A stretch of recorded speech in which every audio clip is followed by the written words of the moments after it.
Hello friends, कैसे हैं आप सब लोग। I hope you all are fine. Friends, पिछले वीडियोस में हम डीएलएड 4 सेमेस्टर का साइंस सब्जेक्ट का सीरीज़ लेके चल रहे हैं, जिसमें लॉन्ग आंसर टाइप क्वेश्चंस के कुछ टॉपिक हमने कंप्लीट किए। और पिछले वीडियो में हमने धातु और अधातु के बारे में जाना और अयस्कों के बारे में जाना, और आज हम अयस्कों के निस्तापन और सांद्रण के बारे में जानेंगे इस वीडियो में। चलिए देखते हैं निस्तापन के बारे में। इसके बारे में एक थोड़ा सा किताबी भाषा में जान लेते हैं, फिर उसके बाद समझेंगे निस्तापन होता क्या है। निस्तापन प्रक्रम में सांद्रित अयस्क को उसके गलनांक से कम ताप पर वायु की अनुपस्थिति में गर्म करते हैं।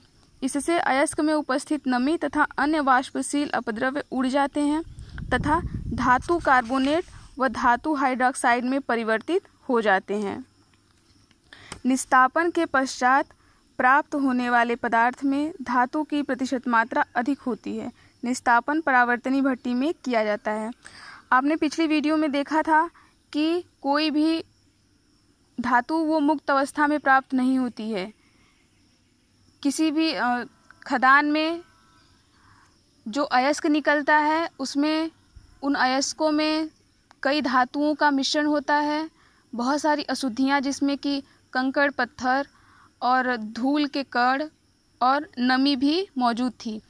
तो अयस्कों को सांद्रण विधि द्वारा साफ किया गया था। मतलब सांद्रण विधि द्वारा अगर पॉसिबल हो तो हाथों की सहायता से हम जो अयस्क था, जो चट्टान थी, उसमें धातुओं को अलग कर सकते हैं। अगर हाथों की सहायता से अलग नहीं कर सकते तो हम क्या करते थे कि धातुओं को अयस्क को चुंबकीय पृथक्करण विधि द्वारा अलग कर लेते थे, या फिर गुरुत्वीय बल द्वारा हम धातुओं का निष्कर्षण कर लेते थे। लेकिन सांद्रित अयस्क जो निकलता है, मतलब हाथों की सहायता से हमने धातुओं को अलग कर लिया, या फिर चुंबकीय पृथक्करण विधि द्वारा या गुरुत्वीय बल द्वारा हमने धातुओं को अलग कर लिया, तो जो धातुएं हमें मिली, उन धातुओं में भी बहुत सारी अशुद्धियां रहती हैं। तो उन्हीं अशुद्धियों को दूर करने के लिए निस्तापन और भर्जन जारण विधि का भी इस्तेमाल दूसरे स्टेप में किया जाता है। तो यही दिखाया गया है कि निस्तापन प्रक्रम में जो अयस्क होता है, उस अयस्क को परावर्तनी भट्टी में हम ले जाते हैं, और जो अयस्क का गलनांक होता है, जो धातु की गलनांक होती है, उस गलनांक से कम ताप पे उसको हीट किया जाता है, और हीट करने के बाद जो धातु होगी उसमें से नमी बाहर हो जाती है। तो मतलब किसी भी धातु में से नमी को बाहर करने के लिए, मॉइस्चर को बाहर करने के लिए निस्तापन विधि का प्रयोग किया जाता है, जो कि परावर्तनी भट्टी में संपन्न होती है। तो यहाँ दो धातुएं ली गई हैं, दो अयस्क लिए गए हैं, बॉक्साइड और हेमेटाइट। Al2O3 × 2H2O। यहाँ पे एल्यूमिनियम ऑक्साइड तो आपको दिख रहा है, साथ ही साथ H2O जल की कुछ मात्राएं या फिर मॉइस्चर, हमको एल्यूमिनियम ऑक्साइड के साथ जल की कुछ मात्राएं साथ में रह गई थीं। तो ये इसी अशुद्धि को निकालने के लिए, इसी नमी को निकालने के लिए निस्तापन विधि का प्रयोग किया जाता था परावर्तनी भट्टी में। तो जब हमने Al2O3 एल्यूमिनियम ऑक्साइड को उसके गलनांक से कम तापमान पे रखा गया, तो हमको एल्यूमिनियम ऑक्साइड अलग मिल गया, और जो जल के कुछ पार्टिकल्स थे, नमी थी, वो बाहर निकल गई, वाष्पशील हो गई। दूसरा haematite Fe2CO3 × H2O iron oxide था, और उसमें आयरन ऑक्साइड तो मिला ही, साथ उसमें कुछ पानी के जल के कुछ पार्टिकल्स भी थे, मॉइस्चर था।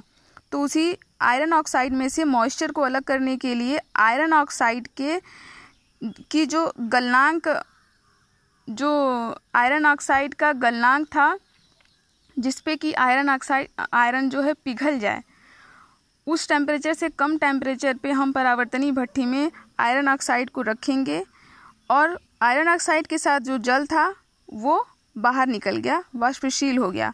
आयरन ऑक्साइड हमको अलग मिल गया, और जो जल के पार्टिकल्स थे वो बाहर निकल गए।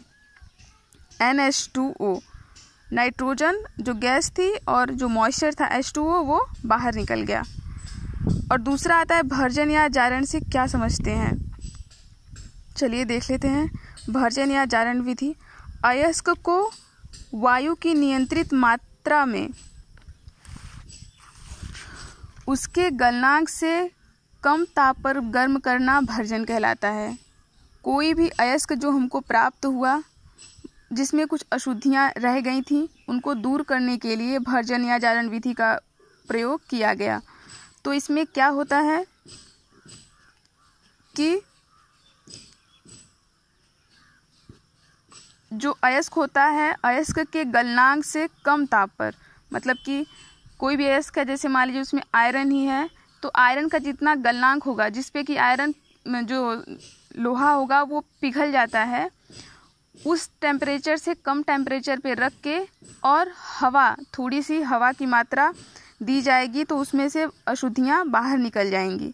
तो यहाँ पे एक उदाहरण दिया गया है, कॉपर पाइराइट का भर्जन करने पर निम्नलिखित रासायनिक अभिक्रियाएं होती हैं। तो यह है CuFeS2,